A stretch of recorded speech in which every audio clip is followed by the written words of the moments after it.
Como muchos de ustedes sabrán, una de las culturas más ricas en cuanto a leyendas en su historia es la cultura japonesa, por las viejas ideologías, costumbres, religión y mitos del Japón antiguo o su nueva cultura kawaii, que también es cuna de muchas leyendas actuales, y que a pesar de ser uno de los países más avanzados tecnológicamente, este nunca puede olvidar sus raíces folclóricas. Esto se llega a ver reflejado en el anime, las clásicas campanadas del Año Nuevo, los festivales con kimonos y múltiples santuarios, pero ¿qué hay de las cosas terroríficas?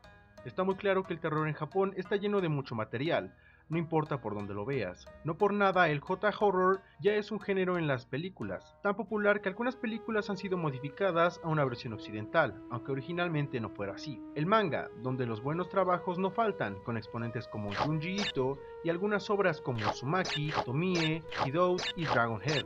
Incluso en los videojuegos tienen a Silent Hill y Resident Evil. ¡Detrás de ti, imbécil! Pero en el anime yo diría que es diferente. Hay muchos animes de terror, pero casi ninguno se arriesga a dejar el gore o las situaciones estereotípicas, ni repasar algunas leyendas del país, excepto por una.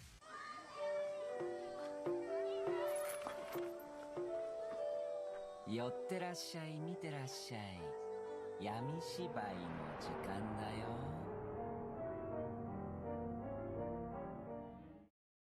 Yamishibai, Historias de Terror Japonesas, es un anime del género terror, estrenada el 14 de julio del 2013 por la productora Ilka y emitida en la cadena TV Tokyo, dirigida originalmente por Tomoya Yakashima, para luego ser entregada a Takashi Shimizu y Noboru Iguchi, y que actualmente tiene 5 temporadas, estrenadas una por año con un total de 65 capítulos con una duración aproximada de 4 minutos cada uno. El ciclo de la serie es algo sencillo.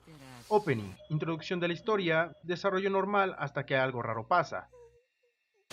Final abierto y perturbador y música de Vocaloid.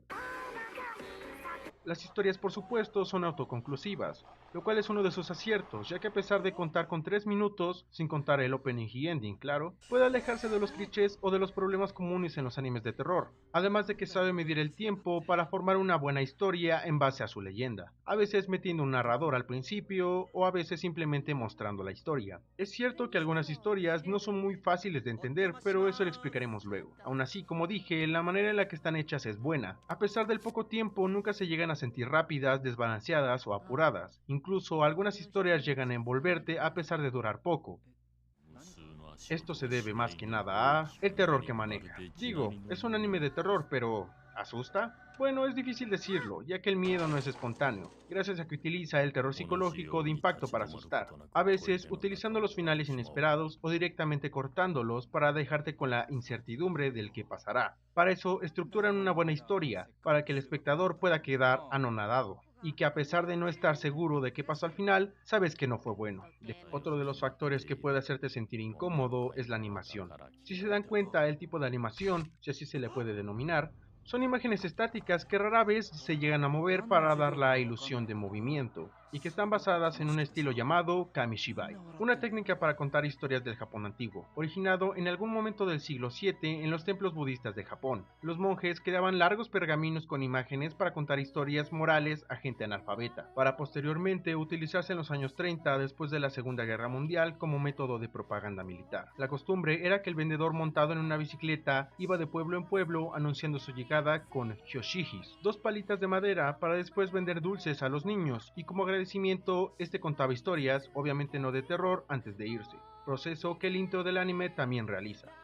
Como dato curioso, hay que decir que Kamishibai significa teatro de papel en japonés, mientras que Yamishibai es teatro del terror, aparentemente siendo un juego de palabras entre el título y el tipo de animación usada. Los fondos que utilizan son bastante pasables o detallados, incluso le llegan a poner ambiente a la historia, y en ninguna de las temporadas el estilo de Kamishibai se termina perdiendo. Lamentablemente no todo puede ser bueno. ¿Recuerdan que les hablé de que algunas veces las historias eran poco entendibles? La cosa es que es un problema no tan válido. Me explico.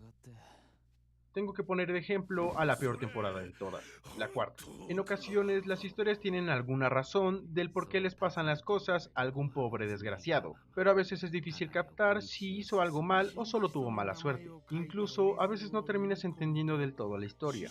Es como cuando de niño escuchabas un chiste para adultos. No entendías bien, pero algo dentro de ti sabía que era gracioso, pero no sabías el por qué. Es algo parecido.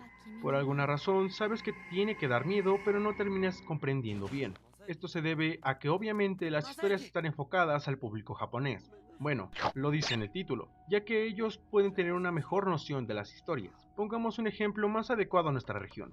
Tomemos la leyenda del jinete sin cabeza y tomando las reglas de la película de La leyenda de Sleepy Hollow de Disney. Según la leyenda, el jinete sin cabeza aparece el mismísimo Día de los Muertos en las noches en el panteón del pueblo de Sleepy Hollow para degollar cabezas. Si algún día te lo encuentras, tienes que cruzar el puente al final del camino para que te deje de perseguir, ya que ahí su poder termina. Con lo poco que les acabo de decir, tenemos al monstruo y su motivación, las condiciones de su aparición y las reglas que siguen.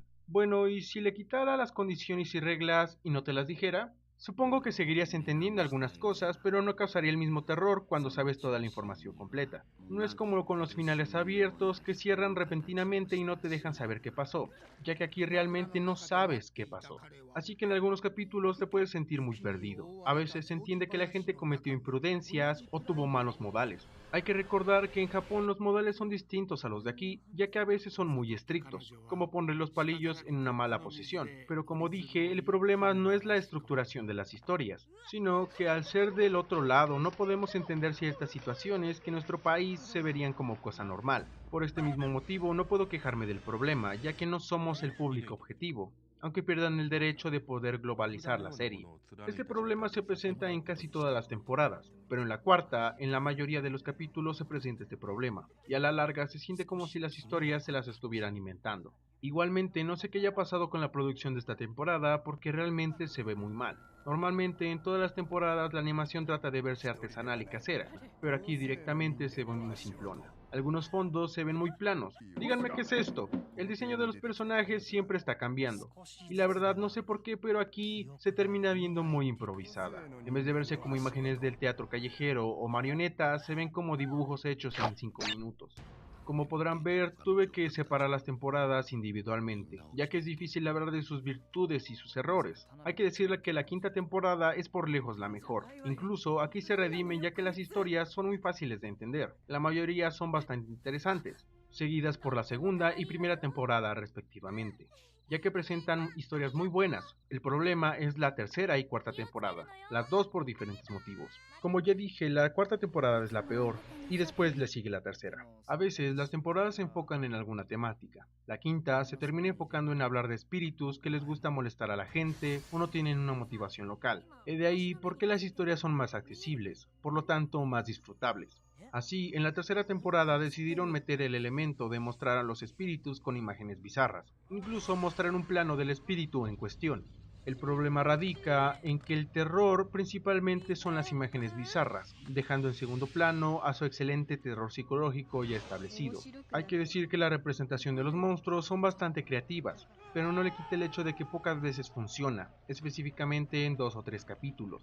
Favorablemente, las historias también son bastante interesantes. Aún así, el cambio de enfoque se siente como muy innecesario. Digamos que fue un suplemento del gore.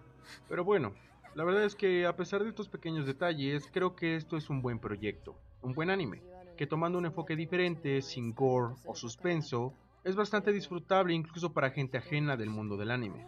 Digo, a quien no le gusta escuchar buenas historias de terror, de una manera original y que nos enseñan cómo son las leyendas de otro país, muy diferentes a comparación de las nuestras. Tiene la misma sensación de un viejo contándote una historia en sus tiempos que ahora nadie sabe.